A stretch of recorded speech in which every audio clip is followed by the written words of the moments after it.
One, I never thought I'd be the kind of man who sat in a hotel room shaking.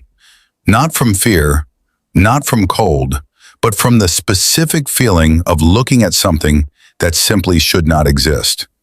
It was a Thursday night in March, 11:30, and I was in Memphis for a pharmaceutical sales conference when my friend Marcus sent me a screenshot from Instagram. Someone he followed had tagged my home address in a vacation post. In the photo, a couple I had never seen before was sitting at my father's kitchen table, smiling, raising wine glasses toward the camera. The table my father built with his own hands in 1987. The table with the slight warp along the left edge that he always said he was going to fix, but never did. I stared at that photo for a long time. My father had been dead for 2 years, and strangers were sitting at his table like it was theirs. My name is Nathan Calloway. I am 38 years old, and I work as a regional pharmaceutical sales representative covering a 5-state territory across the Southeast: Tennessee, Mississippi, Alabama, Georgia, and the western edge of South Carolina. I am on the road roughly 18 days a month, sometimes more during quarter-end pushes when the numbers need closing and the miles just keep adding up. I drive quiet highways between small towns, make my calls, eat at diners that blur together after a while, and sleep in hotels I forget the names of before I have even checked out. It is not a glamorous life, but it pays well, and I have always been more comfortable with solitude than most people seem to be. My ex-girlfriend told me once, not unkindly, that I treated my car like a home and my home like a storage unit. She was not entirely wrong, and I understood why she eventually left better than I ever admitted to her directly. The house I own in Nashville sits in the Sylvan Park neighborhood, a craftsman-style bungalow on a street lined with oak trees old enough that their roots have started lifting sections of the sidewalk.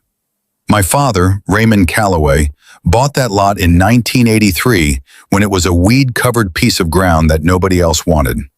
He spent 4 years building that house himself, on weekends and evenings and occasional days off, with his own hands and whatever help his neighbors or coworkers were willing to offer. He was a high school shop teacher for 31 years. He understood how wood worked, how a foundation needed to breathe, how you had to build something slowly if you wanted it to last. He moved in during the spring of 1987, raised me inside those walls, and lived there until he died of a sudden cardiac event 2 years ago. He was 67 years old. There was no warning. Not for him, not for me.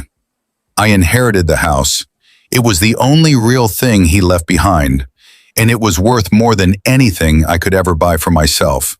And I do not mean that in any way a property appraiser could calculate or put on a form. I paid the taxes and the utilities and the insurance. I hired someone to mow the lawn when I was away and someone to check on the property every few weeks. I kept my father's furniture more or less exactly where he had placed it. His reading chair in the living room corner, his books on the shelves he built from reclaimed pine in 1991. His kitchen table centered under the window that faces the backyard. I was not ready to change any of it. 2 years later, I am still not certain I ever will be.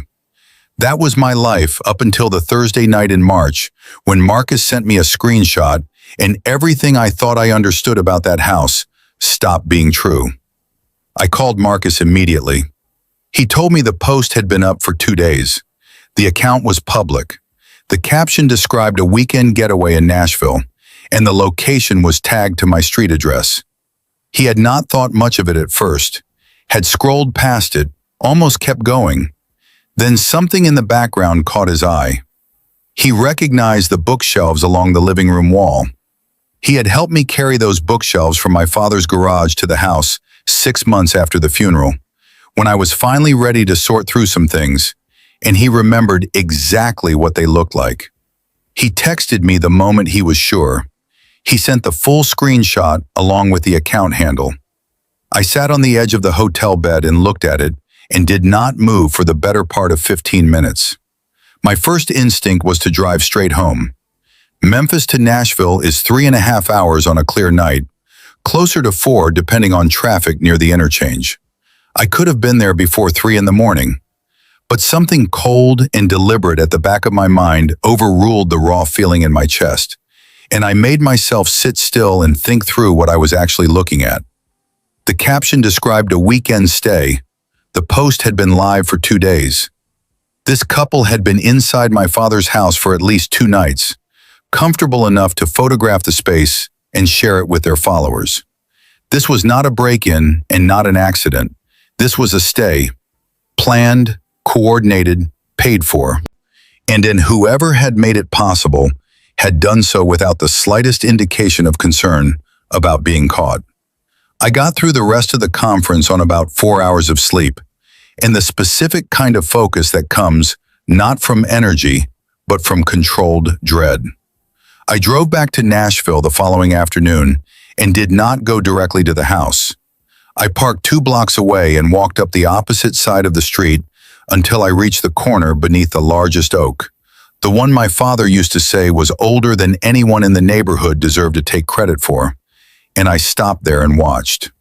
The house looked undisturbed from the outside. The porch light was on. The front walk was clear. At 9:17 that evening, I watched a man and a woman come up the front path carrying luggage, checking something on a phone. The man entered a code on the keypad lock mounted beside my front door. The keypad lock I had installed myself, with a code I had set and never shared with anyone except 2 people. The door opened. They stepped inside. My porch light held their faces for a second before the door closed. I had never seen either of them in my life.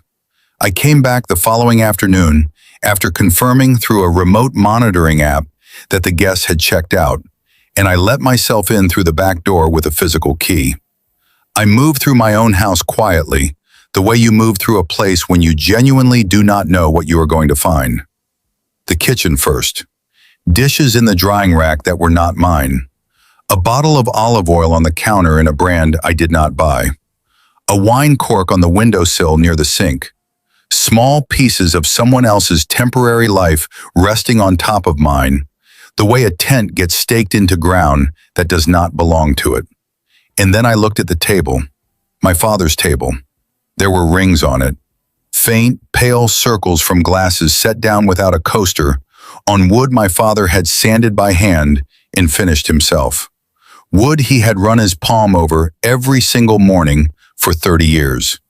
I placed my own hand on the surface and felt the grain and stood there and could not form a word. I went through the rest of the house. The living room showed sustained, comfortable use. Cushions repositioned, a remote left on the floor, a pillar candle burned most of the way down on the mantel above my father's fireplace. The fireplace he laid brick by brick over a rainy October weekend when I was 11 years old, standing beside him in the cold, handing him tools, watching his hands move with a precision that made me feel like I was watching something permanent being made. Someone had placed a candle on that mantel for atmosphere. The spare bedroom had been slept in recently. The bathroom had products I did not own. But the moment that finally broke through whatever composure I was still carrying came when I looked at my father's reading chair. The old wingback in the corner, brown leather, worn thin along the very top where he used to rest his head every evening without fail. Someone had placed a small decorative throw pillow on it, styled it, fluffed it for the photographs, made it look like an amenity. I sat down on the floor of my father's living room and stayed there for a while before I could do anything else at all. When I got up, I made a clear decision. I was not going to confront anyone. Not yet. First, I needed to understand exactly what I was dealing with, and to understand it fully, I needed to watch it. I drove to an electronics store and bought 4 wireless cameras with a cloud backup subscription so the footage would be preserved even if the devices were found and taken. I bought a prepaid tablet to monitor the feeds from the hotel so that my personal phone would not register any unusual activity that someone with access to my accounts might notice. Back at the house, I installed the cameras in positions that would be difficult to spot on a casual walkthrough. One inside the living room bookshelf, the lens flush with the spine of a large photo album, covering the entire room and the front entrance. One above the refrigerator in the kitchen, where the power cable disappeared into the shadow along the top of the wall.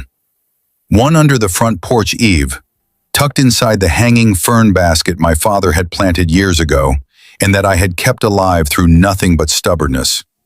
One at the back door, mounted beneath the roof overhang, where it was mostly invisible from below. I changed nothing else in the house. I left the decorative pillow on my father's chair. I left the rings on the table. I locked up and drove to a hotel near the interstate and sat down with the tablet and the monitoring app and waited. Within 4 hours, I had my first notification. A woman arrived at 6:40 in the evening. She let herself in using the keypad code, moved through the house with the ease of someone who had done this many times before, checked each room, straightened a few surfaces, placed fresh towels in the bathroom, and left after roughly 30 minutes. She was not a guest checking in. She was conducting a turnover inspection. This was not a squatter operating on desperation. This was a professionally managed short-term rental operation running out of my father's house with the calm, organized efficiency of a legitimate business. Parts 3. The next morning, I sat down at the hotel desk and searched my home address on every short-term rental platform I could find. I located the listing on 2 of them. It was titled Craftsman Retreat in Sylvan Park, Timeless Nashville Charm. The photographs were professionally composed, shot with a wide lens in good lighting. Someone had hired an actual photographer. The description called the bookshelves in the living room vintage artisan cabinetry. The kitchen table, the one my father built himself, with reclaimed pine and a slight warp on the left edge, was described as a designer centerpiece with handcrafted character. There were 41 guest reviews, 41, spanning 8 months of operation. They described the house warmly and personally. Guests wrote about the atmosphere, the coziness, the feeling that the space had real soul. One review said the kitchen table alone was worth the stay. I sat with that one for a long time. My father had generated somewhere between $15,000 and $20,000 for other people over 8 months. His house, his furniture, his fireplace, his chair. The nightly rate was $189. The calendar showed nearly every weekend block solid, with weekday bookings scattered throughout. All of it going to someone who had no connection to that house, no knowledge of what it had taken to build it, and no right whatsoever to be collecting money from it. I found the host profile attached to a business name, Elevated Stays Management. A search returned a website and a LinkedIn presence registered to a woman named Diane Holt, who described herself as a short-term rental consultant and property portfolio manager. Her site listed 9 managed properties across Nashville. Mine was among them, listed under her business name, with no mention of who actually owned it. Through the camera footage, I began identifying the second person involved in the operation. A man who handled the physical logistics, restocking supplies between guests, coordinating tradespeople when something needed attention. I got 2 clear frames from the porch camera, enough of a profile to work with. I eventually placed him through a tagged photo on Diane Holt's social media account, a dinner from about a year back. Craig Lester, Property Operations Coordinator. His professional profile described exactly the kind of work I had been watching him do in my father's house. Diane was the business. Craig was the infrastructure that kept it moving. Both of them were professionals who had built something organized and functional, and were apparently running it without the slightest concern about the people who actually owned the properties they managed. But the question that had been sitting behind everything since the first night had still not been answered. How did they get into the house in the first place? I had changed the physical locks when I inherited the property. I had set the keypad code myself. 2 people had ever held a spare physical key. One was my neighbor Carol, who relocated to Knoxville 6 months earlier and had returned the key to me before she left. I had it in my desk at home. The second person was a man named Roy Sutherland. Roy had maintained my father's house for 15 years. Gutters, porch repairs, exterior painting, small fixes as they came up. My father trusted him without qualification. He recommended Roy to everyone on his block and spoke well of him the way he only spoke well of people he had watched over years and found consistently reliable. When my father died, I kept the arrangement going. It felt like the right thing to do. It felt like honoring something my father had valued. I sat with that for a long time before I let myself follow it to where it was pointing. If you have ever extended trust to someone because someone you loved trusted them first, and then discovered what that person chose to do with the access you gave them, you already understand exactly what I felt in that moment. It is not clean anger. It does not arrive quickly or simply. It settles in slowly and it sits in your chest like something that is never fully going to leave. If this story is reaching something real inside you, stay with me. Subscribe. You are not alone in this. And the worst of it has not arrived yet. I kept the cameras running. 4 days after installation, Diane arrived at the house at 5 in the afternoon. Craig was already inside running through a post-checkout checklist. 20 minutes later, a third person came up the front walk. He had a key in his hand and moved toward the door without slowing down, the way someone moves when a place is completely familiar to them. He knew which board on the porch creaked. He stepped over it out of muscle memory, the way you do after years of walking the same path. Roy Sutherland had walked that path for 15 years as my father's trusted handyman. He was 63 years old. He had stood at my father's graveside. He had shaken my hand and told me Raymond Calloway was one of the finest men he had ever had the privilege of knowing.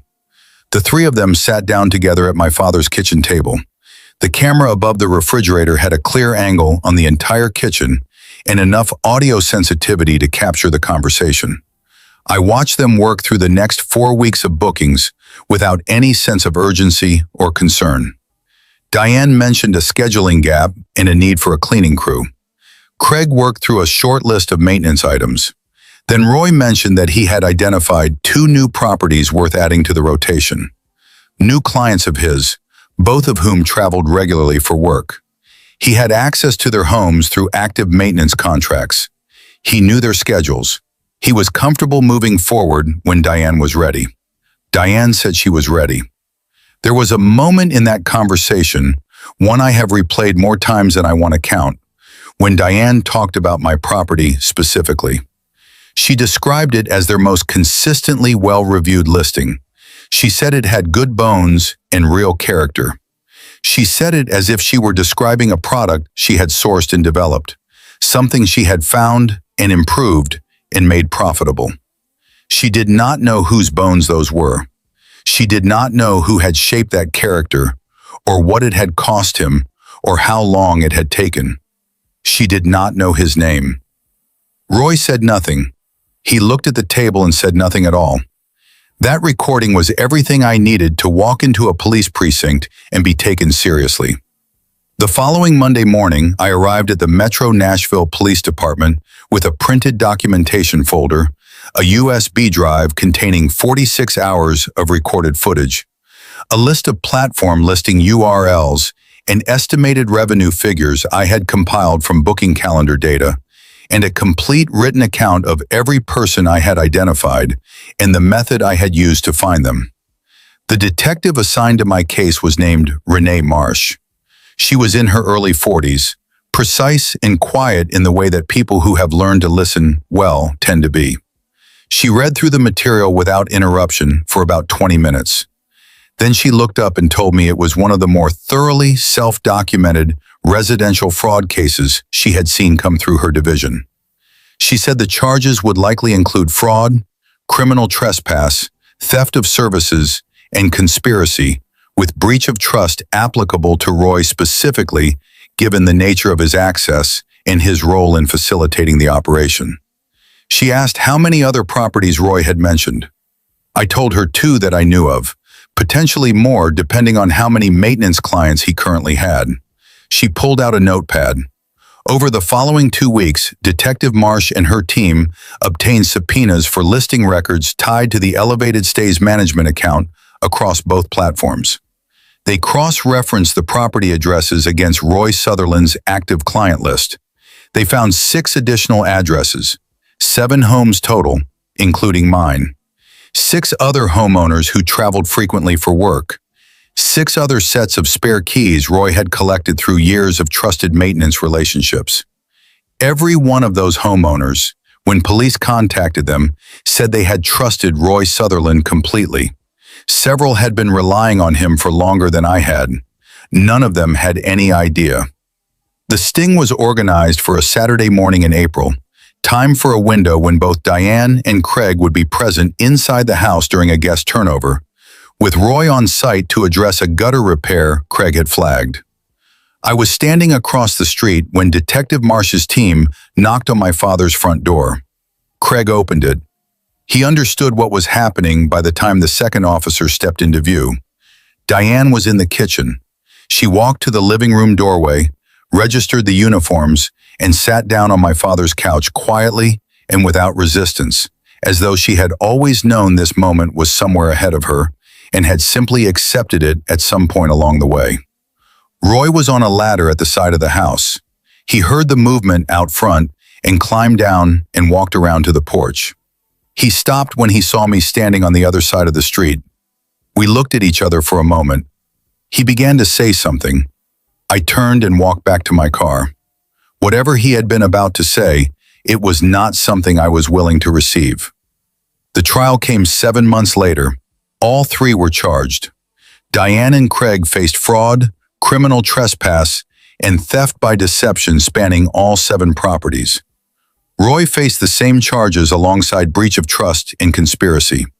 He had cooperated fully with investigators after his arrest and had provided documentation covering the complete scope of the operation and the financial records behind it. His cooperation was acknowledged at sentencing.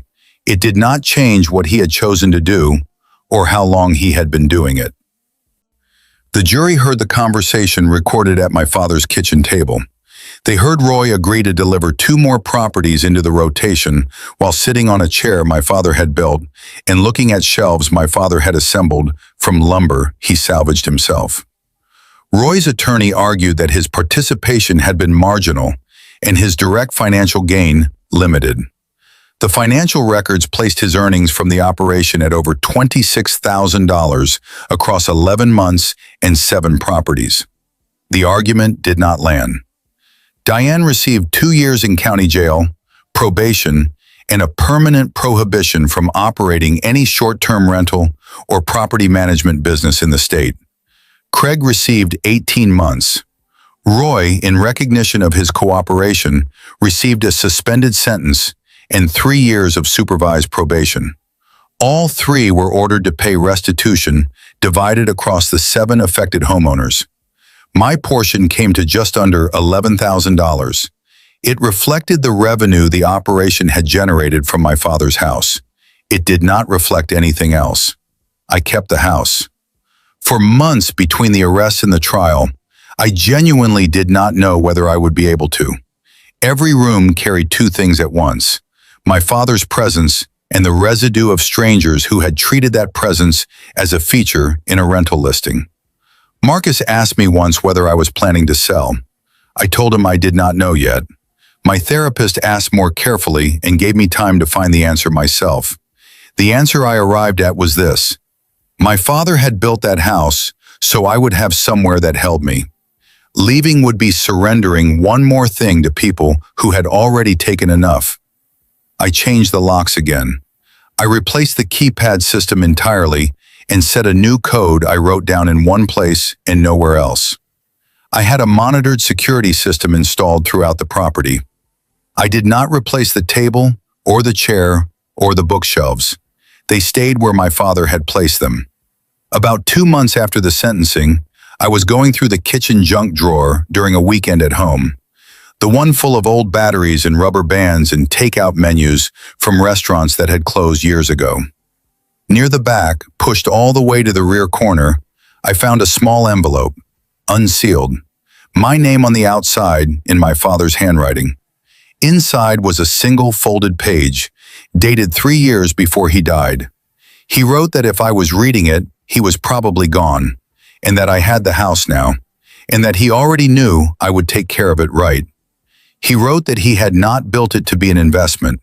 He had not built it to be a monument to anything. He had built it so I would have somewhere that was always mine, somewhere that held me, no matter how long I was gone or how far I traveled, so that whenever I came back, it would feel like coming home. He signed it the way he always signed birthday cards. Just Dad. I stood at his kitchen table with that letter in my hands. The warp was under my left palm where it had always been.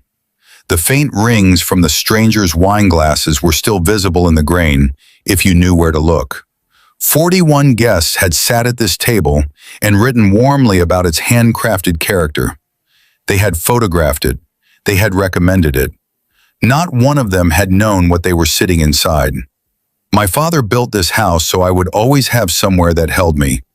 No one who passed through it on a weekend stay had ever been close to understanding what that meant. Not Diane Holt with her professional photography and her portfolio listings. Not Craig Lester restocking the pantry between guests like it was inventory. Not Roy Sutherland, who sat at this table and looked at the surface of it and said nothing while agreeing to keep it in the rotation. I folded the letter and placed it back in the envelope and put the envelope in the drawer. Some things cannot be listed. Some things cannot be photographed and priced and reviewed and recommended. Some things belong to exactly one person for reasons that no stranger arriving with luggage on a Friday evening could ever begin to understand. My father understood. He wrote it down 3 years before he died and left it in a kitchen drawer for the day I would need it most. I found it. I am still here, and I am not going anywhere.